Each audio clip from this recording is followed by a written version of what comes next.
Vamos ahora a, con el mismo ejemplo, ya no a exigir solamente la condición de que la suma de filas me dé los totales de viajes producidos, sino que vamos a exigir eso y además que también la suma de las columnas también sume los totales de los viajes atraídos. O sea, un modelo doblemente acotado.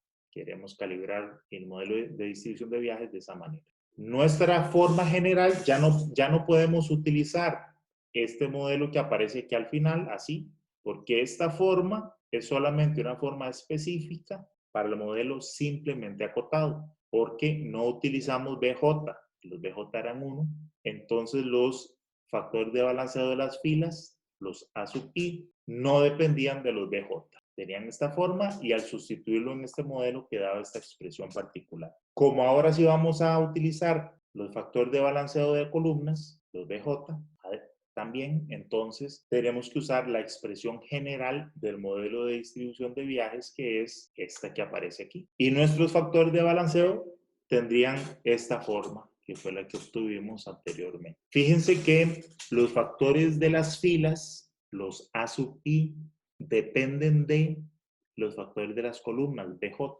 Ahí depende de BJ y BJ a su vez dependen de ahí. Como esto es de esa manera, la forma de encontrar estos factores de balanceo es a través de un proceso iterativo. Hago la acotación de que los factores de balanceo no se calibran, se ajustan.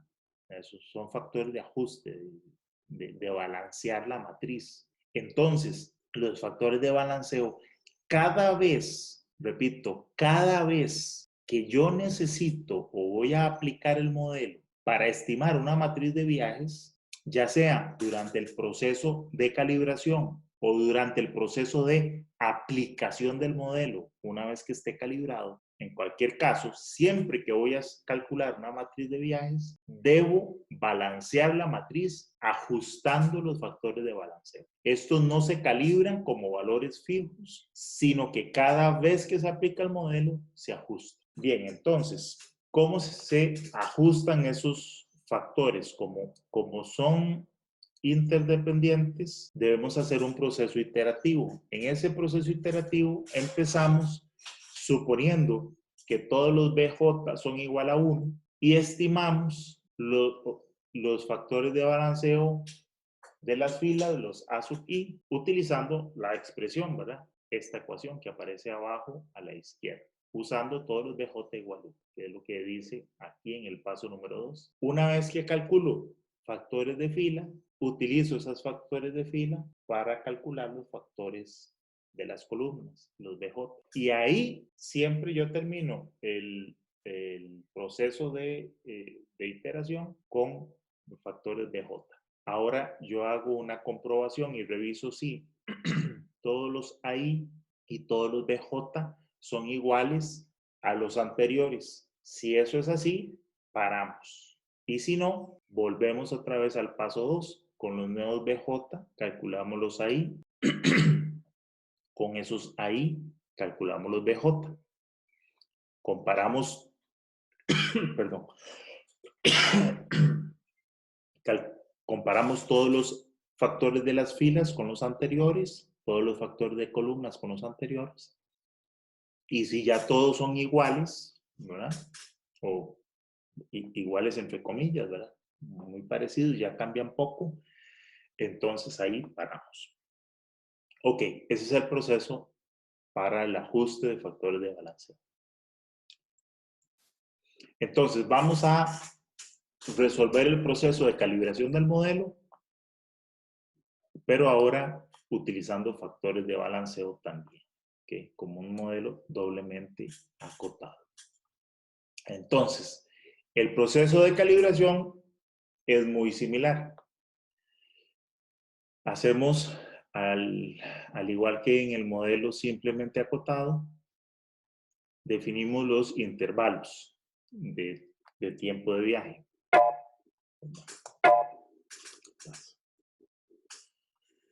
Utilizamos definimos estos intervalos.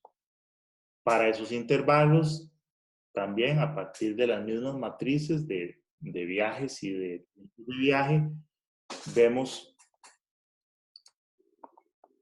cuáles pares caen en cada intervalo, ¿verdad? Como es el mismo ejercicio, van a ser los mismos pares origen-destino. Caen en el mismo intervalo de viajes. Con esos intervalos de viajes, construyo la curva TLD observada. Perdón, se mueve para todo. Que era estos TIJ0. Hasta ahí, todo igual. Para la primera iteración del proceso de calibración, también volvemos a suponer que todos los F y J son igual a 1, ¿verdad? Esta columna. Hasta ahí todo igual. Lo que seguiría en la etapa de proceso de calibración es ya aplicar el modelo, ¿verdad? En el caso del modelo simplemente acotado, ya no necesitamos encontrar nada más, porque el modelo solo depende de los OI, los DJ y los FIJ. Entonces, a partir de ahí ya pasábamos a aplicar el modelo y estimar la primera matriz. En este caso, no podemos pasar a esa etapa porque necesitamos los factores de balanceo. Nuestro modelo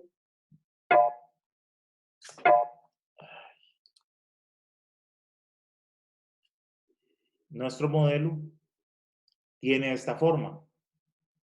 B y J igual a AI, OI, BJ, DJ, F y J. Los O y los D siguen siendo los mismos, ¿verdad? Son los mismos totales de filas y columnas, igual que en el caso anterior. Los F y J, igual que en el caso anterior, estamos suponiendo para este paso que todos son 1, pero necesitamos los factores de balanceo, AI y BJ. Entonces, necesitamos, después de ajustar, o en este caso suponer los factores de impedancia igual a 1, en este caso, y antes de estimar la matriz de viajes, tenemos que ajustar los factores de balanceo. Entonces, ¿cómo se hace ese ajuste? Entonces, decía el proceso que paso 1 es suponer BJ igual 1 y con esos BJ calcularlos ahí. Bien, entonces en la matriz que aparece aquí abajo hacemos eso. Acá estoy suponiendo un BJ igual 1 para cada una de las columnas y con esos BJ yo me voy a calcular los AI. En este caso, en la primera iteración, eso es relativamente sencillo y en este caso todos los AI de hecho hasta dan el mismo valor porque todos los F y J son 1 y todos los BJ son 1, entonces el cálculo de los AI, que sería el inverso de la sumatoria de BJ por DJ, que sería 1 por 710, más 1 por 800, más 1 por 970, más 1 por 895. El inverso de eso nos da este número de acá, que es como más o menos como 3 por 10 a la menos 4. ¿Okay? Y nos va a dar igual en todos los casos, porque todos los F y J son igual a 1, ¿verdad? Que están puestos aquí en esta matriz de factores de impedancia. Entonces, en este caso, todos me dan el mismo valor y de hecho, si yo utilizara estos factores ahí, como dice el proceso iterativo, y me voy a calcular los BJ, todos los BJ me van a dar 1. Entonces, en este caso, como ya sé que eso ocurre, ya simplemente ahí me detengo y utilizo estos valores, todos los BJ1 y todos los AI igual a ese valor de 3 por 10 a la menos 4, ya con eso paso a estimar la matriz de viajes, ¿verdad? Esto no va a ser tan fácil o así tan sencillo en las iteraciones siguientes, porque Ya en las próximas iteraciones los F y J ya no son 1. Entonces, esto va a cambiar. Pero esta, por ser la primera iteración, es así. Bien, teniendo los factores de balanceo, me voy a calcular la matriz de viajes, ¿verdad? Entonces, simplemente utilizando la expresión del modelo de IJ igual a I o I, BJ, DJ, F y J, calculo la matriz de viajes, ¿verdad? De la misma manera en que lo hicieron ustedes en el caso del modelo simplemente acotado, pero ahora utilizando todos estos factores. Calculo esa matriz que da esos resultados que aparecen ahí. Y de nuevo me voy ahora a sumar los viajes de aquellos pares IJ que caen dentro del mismo rango de tiempo de viaje. Es decir, calculo esta que es la TIJ estimada, igual que la vez anterior. ¿Okay? Entonces, fíjense que lo que ha cambiado en el proceso es simplemente que antes de calcular la matriz de viajes, antes de esto, necesito, después de tener los factores de impedancia, balancear o encontrar los factores de balanceo para luego estimar la matriz. Una vez que tengo la TLD estimada, esta TIJ1, al igual que el caso anterior, ajusto los factores de impedancia. Entonces hago estos factores de impedancia multiplicados por TIJ0 sobre el TIJ de esta iteración. Entonces 650 entre 664 por 1. Y obtengo estos factores de impedancia. Una vez que tengo factores de impedancia, en este proceso doblemente acotado, me voy a nuevamente a ajustar factores de balanceo. Y una vez que tenga los factores de balanceo, vuelvo a encontrar la matriz de viajes. Entonces, con estos nuevos factores de impedancia, que fíjense que yo lo que he hecho para facilidad de cálculo es pasarlos a una matriz de impedancia. Porque recordemos, yo la vez anterior les pregunté cuántos factores de impedancia teníamos en este ejercicio. Pues, a pesar de que son 4 valores distintos, en realidad son 16 factores de impedancia, cada uno para cada par IJ. Entonces, por ejemplo, este valor de impedancia corresponde al factor de impedancia 1, 1, 3, 3 y 4, 4. Lo podemos ver aquí, ven. 1, 1, 3, 3 y 4, 4. El segundo valor, 1,69, es el factor de impedancia 2, 2, 3, 4, 4, 3. 2, 2, 3, 4 y 4, 3. Entonces, de esa manera, bueno, he colocado en esta matriz de impedancia todos esos valores. Pues bueno, decíamos que entonces con esos nuevos factores de impedancia voy a hacer el cálculo de los factores de balanceo, que empiezan siempre suponiendo BJ igual 1, aparecen acá. Con estos BJ igual 1, calculo los AI. ¿Cómo se calculan los AI? Recuerden, es el inverso de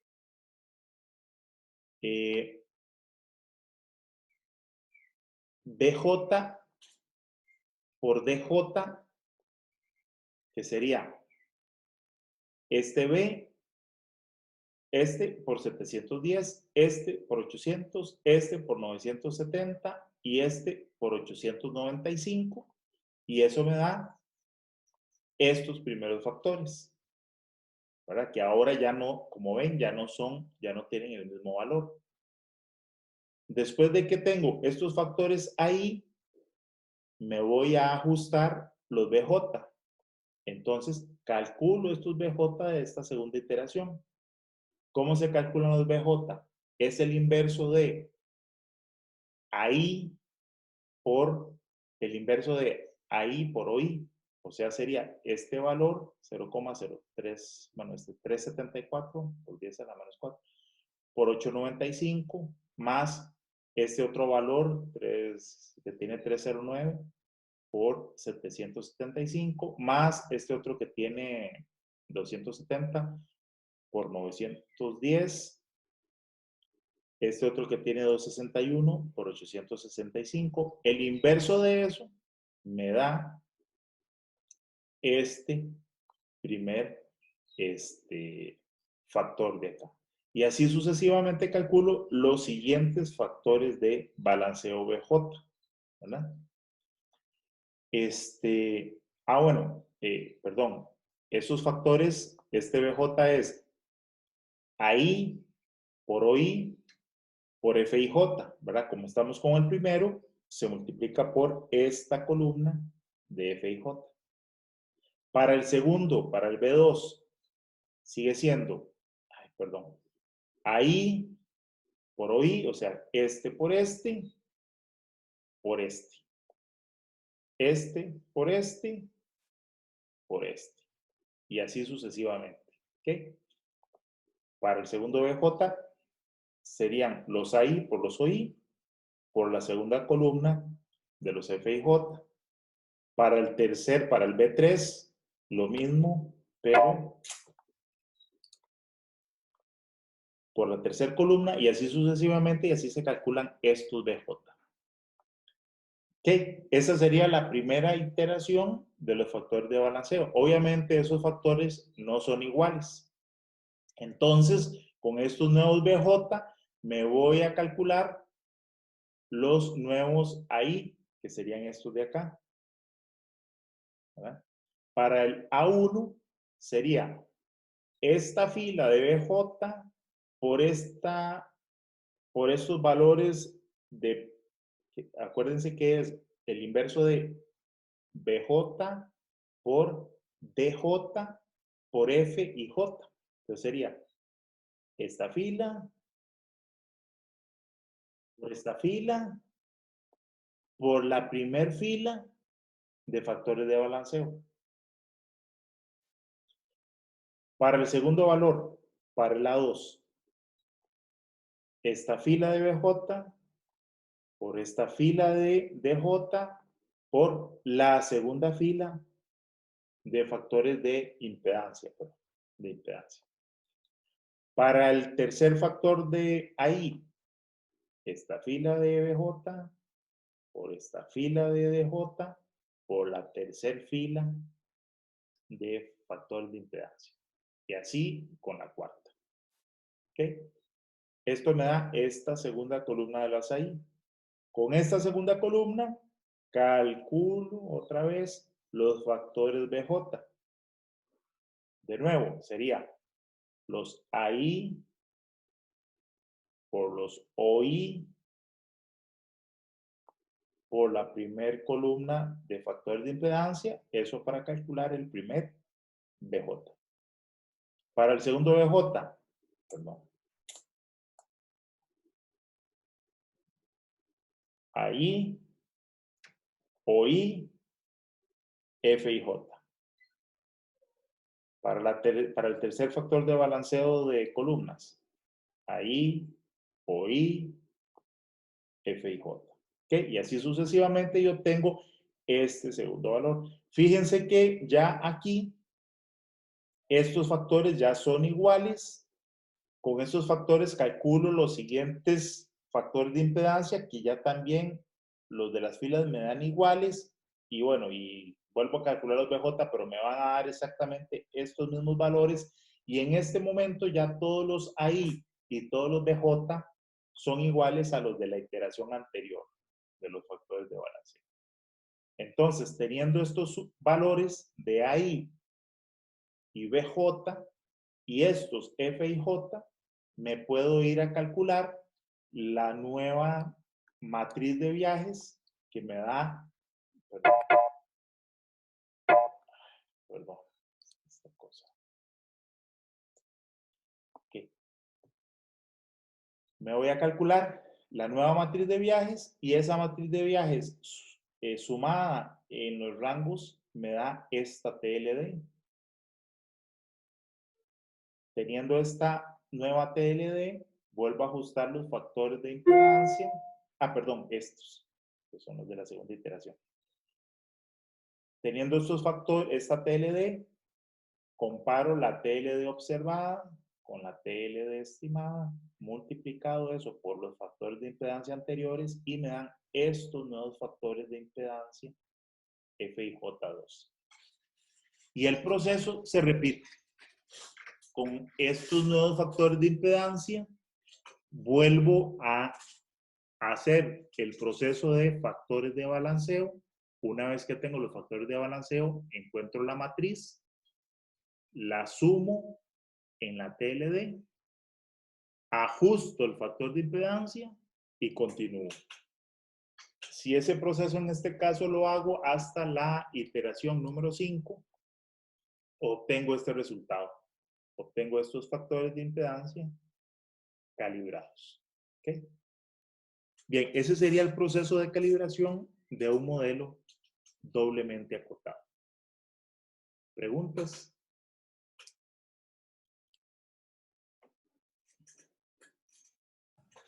Profe, Sí. en cada iteración yo siempre inicio con el BJ igual a 1, ¿verdad? O sea, no importa los BJs y ahí que se calcularon en la iteración anterior, siempre inicia con BJ igual a 1. Sí, correcto. Siempre los factores de balanceo, como les decía, esos no tienen memoria. Vamos a ver, en el proceso de calibración, si uno quisiera, podría comenzar con los últimos de la vez anterior. Lo que pasa es que como esto normalmente lo hace o sea, se programa, normalmente la rutina se programa empezando con BJ igual 1. Porque de todas maneras, como les digo, esto no tiene memoria. Luego para utilizar el modelo en una estimación de una matriz de viajes, digamos futura, parto de unos OI y unos DJ nuevos. Con esos nuevos valores de viajes hay que volver a ajustar los factores de balanceo.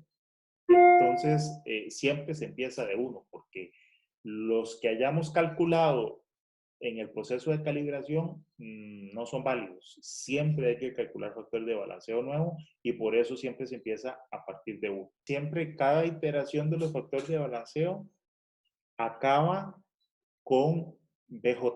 Es decir, solo para empezar, supongo BJ1, ¿ok? Pero entonces calculo ahí y luego BJ. Eso es una iteración. Luego otra vez calculo ahí, obviamente con los últimos BJ. Ahí BJ. Y ahí acaba la segunda iteración. Luego otra vez ahí BJ, ahí acaba tercera iteración. Y los factores de esa iteración se comparan con los de la iteración anterior y si ya son iguales, terminan.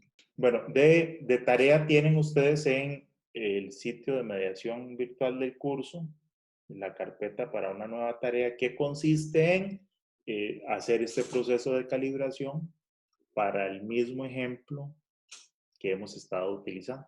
Ustedes hagan este proceso de calibración de un modelo doblemente acotado. Ok, y además también la tarea, una vez que se calibra el modelo, la idea es que lo apliquen. Entonces, la forma de aplicarlo va a ser la siguiente. Voy a explicar cómo sería, o repetir, porque ya lo expliqué, cómo sería usualmente la aplicación de este modelo. Ya si nosotros estuviéramos haciendo una modelación completa de demanda, tendríamos modelos de producción de viajes calibrados. Entonces, para un escenario futuro, yo utilizo esos modelos de producción de viajes, tanto los de generación como los de atracción de viajes, aplico esos modelos con los datos proyectados a 5 años y me van a dar totales de viajes, los OI y los DJ nuevos. ¿Okay? Como aquí no tenemos esos modelos de producción de viajes, Lo que vamos a hacer es, dice el enunciado, suponer que los nuevos OI y los nuevos DJ van a ser simplemente una proyección con una tasa de crecimiento. Es decir, yo voy a tomar estos totales, ¿verdad? Los de la matriz observada, estos que dicen aquí PI y estos que dicen aquí DJ, y los voy a crecer a través de una tasa de crecimiento anual. Entonces estamos suponiendo que estos crecen, me parece que el enunciado dice, al 3% los OI y al 4% los DJ. 3 y 4% anualmente durante 5 años para obtener los nuevos valores futuros, para con esos valores hacer la calibración del modelo de distribución de viajes. Hasta aquí hemos usado modelos de distribución de viajes de gravedad que tienen factores de impedancia, aunque aquí en la fórmula aparece una función, en realidad lo que tenemos son factores. Ahora vamos a ver lo que se conoce como la teoría de la maximización de la entropía para obtener unos modelos de distribución de viajes con una forma de impedancia, digamos, particular, ¿verdad? La forma en que uno puede determinar cuál es la forma funcional de la función de impedancia se puede derivar a partir de dos teorías.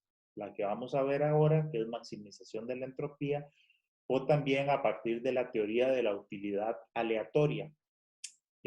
Esa teoría, esta última de la utilidad aleatoria, la vamos a estudiar en la tercera etapa de modelación, pero no la vamos a usar para encontrar modelos de distribución, solamente para modelos de partición modal. Nos vamos a conformar con estudiar la maximización de la entropía.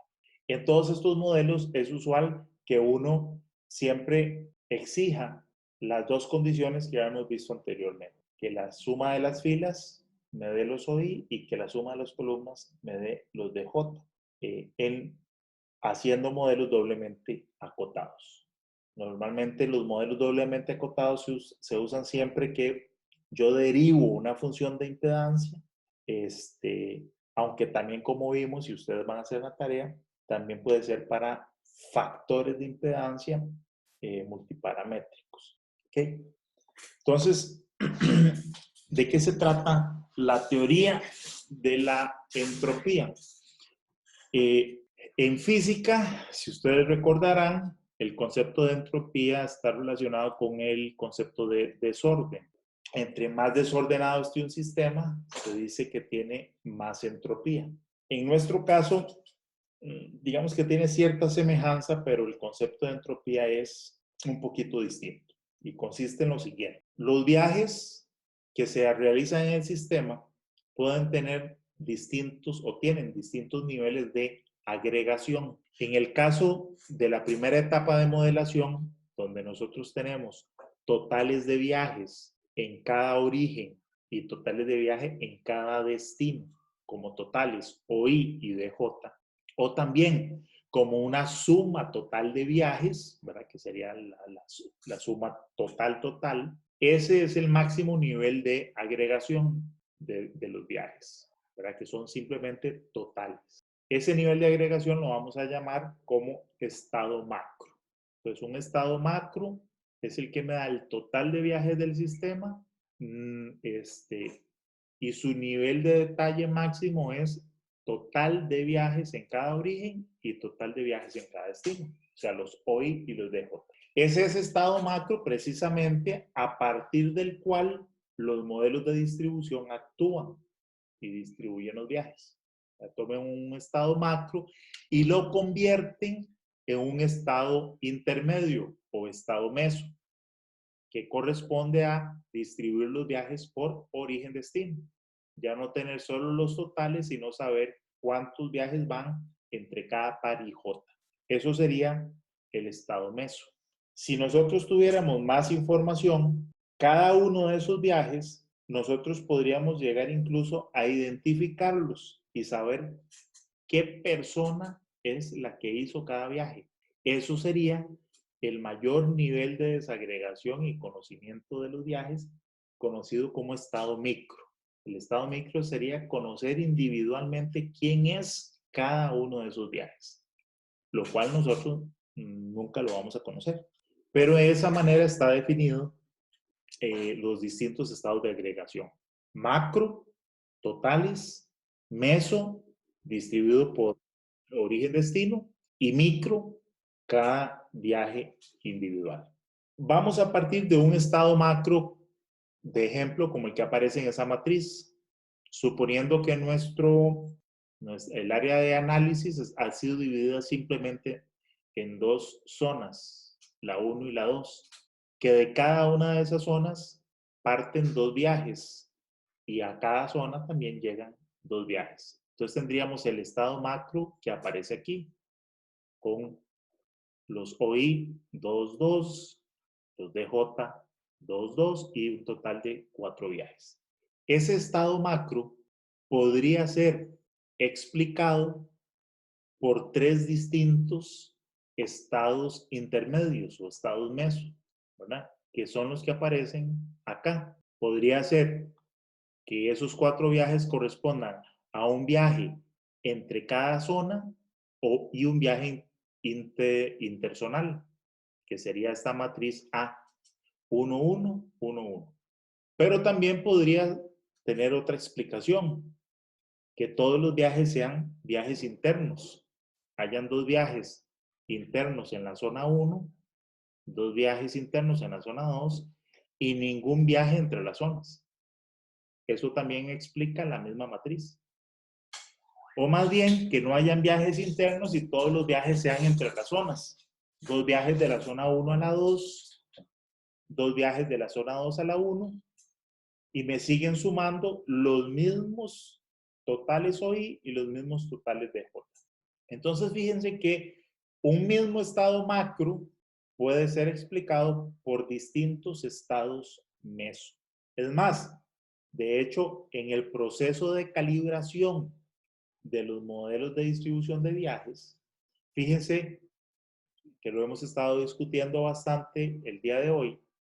Yo parto siempre de los mismos totales y cada vez, en cada iteración del proceso de calibración del modelo, obtuvimos distintas matrices estimadas. Cada una de ellas corresponde a un estado meso. Entonces, ¿cuál de todas esas matrices, cuál de todos esos estados meso es el más, digamos, el que mejor estima los viajes? ¿Okay? Entonces, si nosotros tuviéramos algún conocimiento adicional sobre, si nosotros conociéramos los estados micro, fíjense que, por ejemplo, este estado meso de acá, vamos a suponer que yo sí conozco el estado micro y vamos a suponer que conozco quiénes son estos dos viajes, ¿verdad? Los viajes que salen de A los vamos a llamar A1 y A2, y los viajes que salen de B vamos a llamarlos B1 y B2, que eso serían, como decir, el nombre de las personas que realizan esos viajes, ¿verdad? Juan, María, Pedro, etc. Pero bueno, aquí los vamos a llamar A1 y A2. Entonces, fíjense que la primer matriz, la que tiene un viaje interno en A y un viaje que sale de A hacia B, bien podrían ser distribuidos de esta manera, que el primer viaje sea A1 y el segundo sea A2, o al revés, que el primero sea A2 y el segundo sea A1. De la misma manera, los viajes que salen de B, estos dos viajes podrían ser B1 y B2, o podrían ser B2 y B1. Y fíjense que entonces existen tres posibles estados micro con distintas combinaciones de esos viajes que me explican esta matriz. Este estado meso es explicado por tres posibles estados micro. En el caso de las otras matrices, solamente hay una posibilidad, que estos dos viajes internos en A sean precisamente A1 y A2, no hay otra forma. Y lo mismo los viajes internos de B, son necesariamente B1 y B2. Y con la siguiente matriz también ocurre lo mismo. Entonces, de estas tres matrices, la primera matriz tiene tres posibles combinaciones que explican esa matriz, mientras que las otras dos solamente un estado micro puede explicar esa distribución de los viajes. Como nosotros no conocemos los estados micro y nunca los vamos a llegar a conocer, nosotros decimos que la probabilidad de cada uno de esos estados micro es la misma, ¿verdad? Si no tenemos más información, diríamos que todos los estados micro son igualmente probables. Y por lo tanto, aquella matriz que tenga más estados micro que puedan explicarla, sería una matriz más probable. Entonces, de las tres distribuciones que tenemos, la primera es una matriz más probable porque tiene como posibilidades de explicación tres estados micro. Cada uno de estos igualmente probable. Entonces, esta matriz, por ejemplo, tiene el triple de probabilidad que cualquiera de estas. Vamos entonces nosotros con el modelo de maximización de la entropía, donde define entropía como la cantidad de estados micro asociada a una matriz. Entonces lo que trata de hacer es encontrar un modelo que calcule la matriz más probable, o sea, la matriz que tiene más estados micro, o lo que es lo mismo, la matriz que tiene más entropía. ¿Okay? Eso sería entonces lo que hace el modelo de maximización de entropía. Vamos a recordar un par de fórmulas que seguramente ustedes habrán estudiado en algún momento. La primera, por lo menos, la del cálculo de combinaciones, que nos va a permitir hacer el cálculo de determinación de la cantidad de estados micro asociado a una matriz. Y la aproximación de Stirling, que nos permite aproximar el logaritmo natural de x factorial, ¿verdad? Claro, esta aproximación sirve solamente para números muy grandes, como suele suceder en el caso de los viajes, ¿verdad? Porque tenemos los valores que vamos a utilizar de factoriales van a ser valores muy altos, porque tenemos normalmente áreas de estudio grandes y la cantidad de viajes que se hace son números elevados. Entonces vamos a utilizar estas dos aproximaciones más adelante. Entonces, como decíamos, la hipótesis de los modelos de maximización de la entropía es que la matriz que tenga más estados micro asociados va a ser la matriz más probable. Que utilizando los métodos de combinaciones, utilizando esta fórmula, nosotros podríamos determinar la cantidad de combinaciones que hay en una matriz. Y lo voy a hacer aquí manualmente porque no lo tengo ahí en forma. Vamos a suponer que yo tengo una matriz de viajes que es así. Aquí tengo los pares de I a J. Tengo aquí 1, 2, 3 y así sigo. 1, 2, 3 y ahí continúo. Aquí yo tendría los viajes de 1 a 1, los viajes de 1 a 2 y así sucesivamente. Y ahí en general yo tendría los viajes de I a J, ¿no? Y yo tendría, por otro lado, aquí los totales, o 1, o 2, etcétera, de 1, de 2, etcétera. Y aquí tendría el gran total de viajes de la matriz. Entonces, sin antes utilizar las restricciones de sumas de filas y columnas, sino que voy a partir del máximo de viajes que se pueden hacer acá, que serían estos BT. Entonces, si yo parto del total de viajes y yo de este total de viajes elijo una cantidad de viajes de la zona 1 a la 1, de cuántas formas posibles, cuántos estados micro o viajes distintos entre ese total de viajes puedo yo obtener los viajes de 1 a 1. Utilizando la fórmula de combinaciones, yo tendría que eso sería VT factorial entre VT menos V1 factorial por V11 factorial, ¿cierto? Ese sería el total de combinaciones posibles de las cuales yo puedo sacar V11 viajes de VT. Después de que yo obtengo V11 viajes de VT, ¿cuántos viajes me quedan? En el total, me quedan VT menos V11. Ese sería el nuevo total, porque ya saqué V11 viajes. De ese nuevo total que me queda, yo necesito obtener o sacar V12 viajes. Entonces, la cantidad de formas o combinaciones posibles en las que yo puedo sacar esa cantidad de viajes de lo que me quedó sería el total nuevo sería VT menos V11. Eso lo quería en el numerador factorial. Entonces ahora aquí arriba en el numerador me queda VT menos V11, todo esto factorial, entre,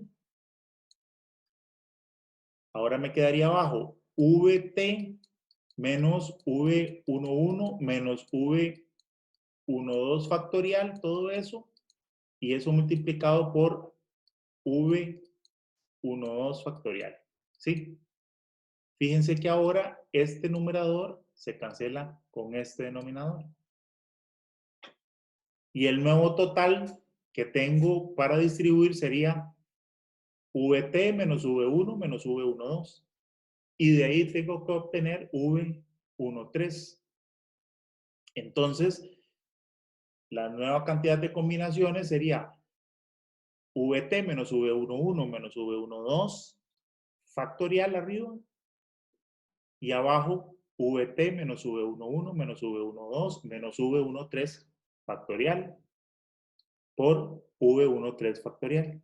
De nuevo, el numerador del nuevo término se cancela con esta parte del denominador, de tal manera que si yo sí continúo calculando la fórmula, lo que me va a quedar, todos los numeradores se van a ir cancelando y lo que voy a obtener abajo va a ser, me va a quedar VT factorial entre V11 factorial por V12 factorial, etcétera, etcétera, etcétera.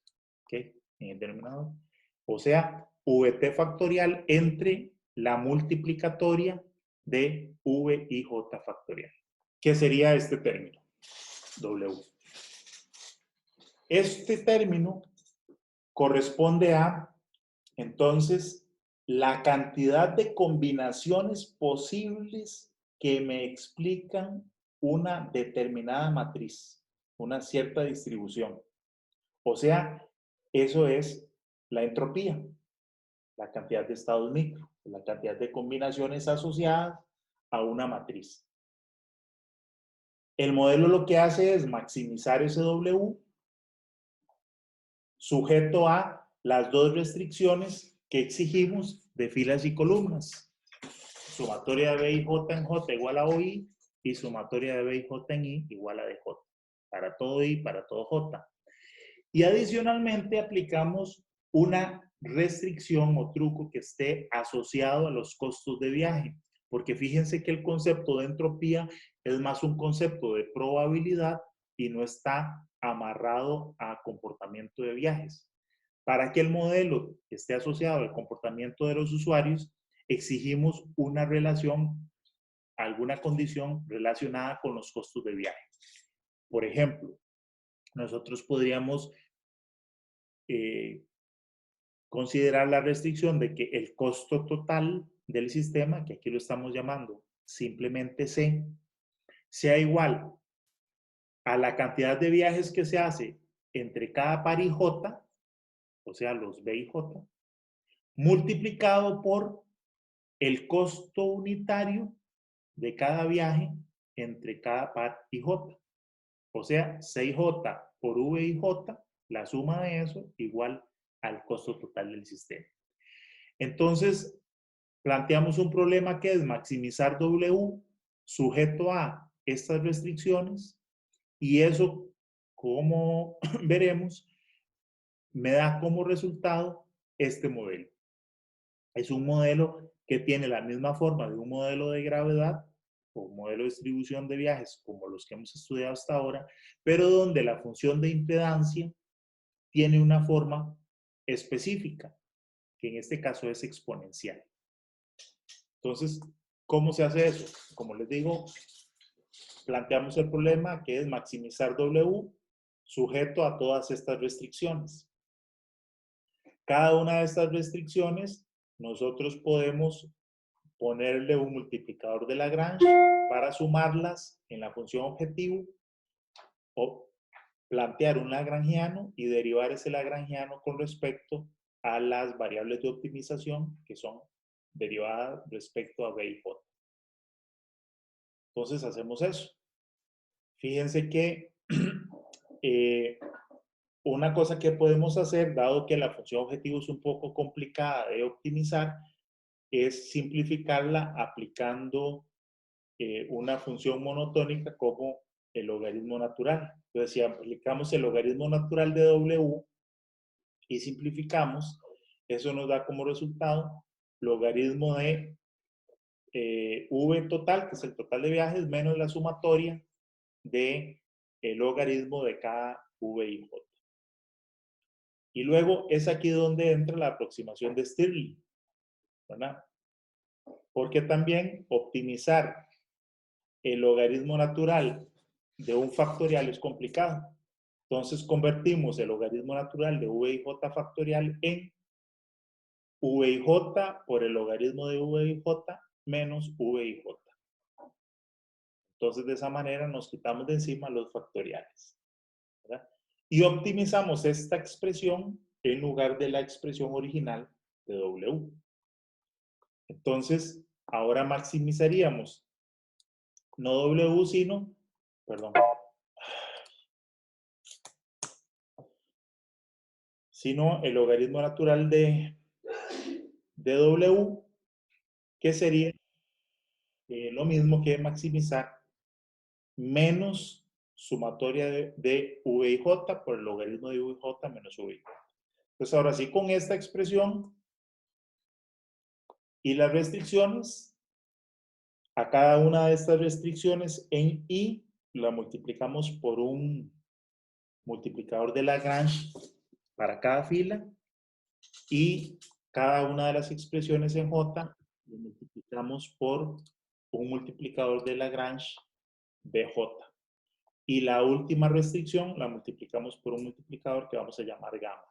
Subimos todas estas expresiones a la función objetivo y escribimos el siguiente lagrangiano, el cual derivamos respecto a V y J. Entonces, derivamos L respecto a V y J y nos daría, aplicando la regla de la cadena, aquí nos daría V y J por la derivada del logaritmo natural, que es 1 entre V y J, y esto se cancela y da 1. Más, o bueno, menos, el logaritmo de V y J por la derivada de V y J, que es 1. Menos la derivada de V y J, que es 1. Bueno, aquí aparece más porque tenemos este menos aquí adelante, ¿verdad? Menos por menos más. Luego, nos daría alfa sub i multiplicado por la derivada de este término respecto a V y J, que me da menos 1. Lo mismo aquí, BJ por la derivada de esto, que me da menos 1, menos BJ, y gamma por la derivada de eso respecto a V y J, que da menos 6J.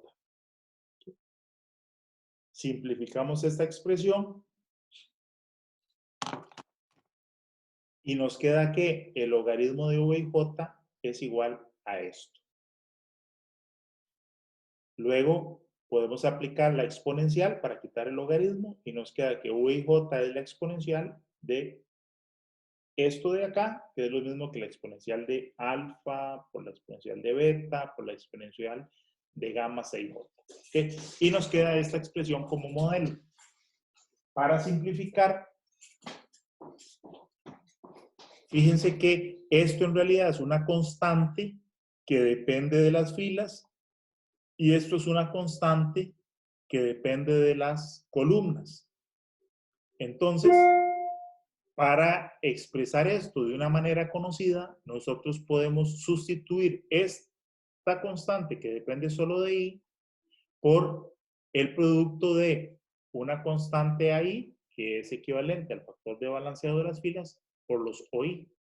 Y lo mismo en J.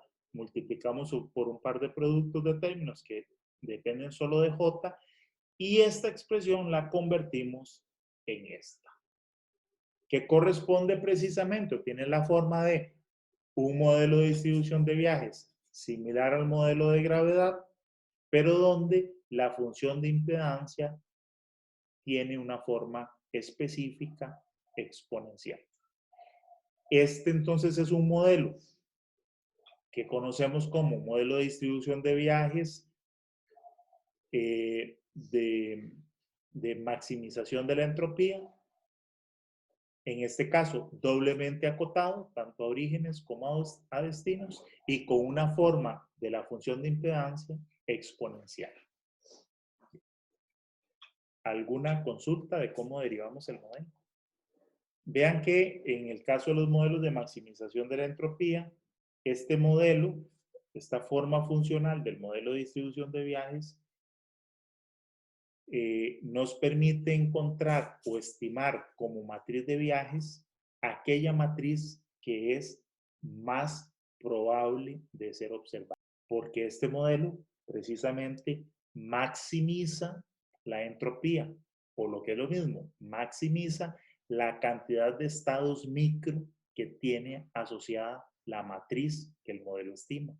Y esos estados micro, estamos suponiendo que cada uno de ellos tiene la misma probabilidad de ocurrencia. Y por lo tanto, la matriz que tenga más estados micro asociados es la matriz más probable. Además, como en este caso, le exigimos a la matriz ambas restricciones en filas y columnas, también sería una matriz balanceada, que me garantiza que la suma de las filas sea igual al total de viajes producidos y la suma de las columnas sea igual al total de viajes atraídos por cada zona.